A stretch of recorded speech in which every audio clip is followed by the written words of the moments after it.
15 field regiment artillery Matiranga zone অধিনায়ক lieutenant colonel Mohammad Kamrul Hasan বলেছেন, প্রতিহিংসার রাজনীতি কখনো ভালো ফল বয়ে আনে না। দেশে বিরাজমান প্রেক্ষাপটে সাম্প্রদায়িক সম্প্রীতি বজায় রেখে অপ্রীতিকর ঘটনা রোধে মিলেমিশে দেশের জন্য কাজ করতে হবে। শনিবার সকাল 10টার দিকে মাটিরাঙ্গা জোনের সম্মেলন কক্ষে অনুষ্ঠিত রাজনৈতিক নেতৃবৃন্দের সাথে বিশেষ মতবিনিময় সভায় সভাপতির বক্তব্যে তিনি এসব কথা বলেন।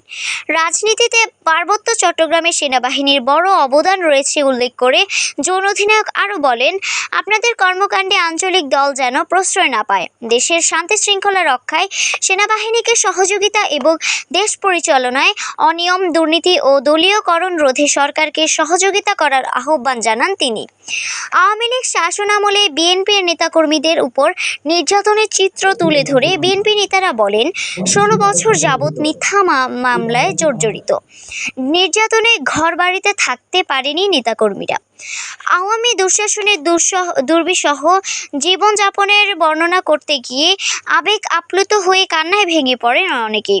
এ সময় মনোযোগ সহকারে কথা শোনেন জোন অধিনায়ক। এদিকে অফিস ভাঙচুর ও অগ্নিসংযোগের অভিযোগ করে আওয়ামী লীগ নেতৃবৃন্দরা বলেন, সরকার পতনের পর এলাকার লোকজনের মধ্যে আতঙ্ক বিরাজ করছে। এলাকার পরিস্থিতি স্বাভাবিক রাখতে সেনাজনের হস্তক্ষেপ কামনা করেন বক্তারা।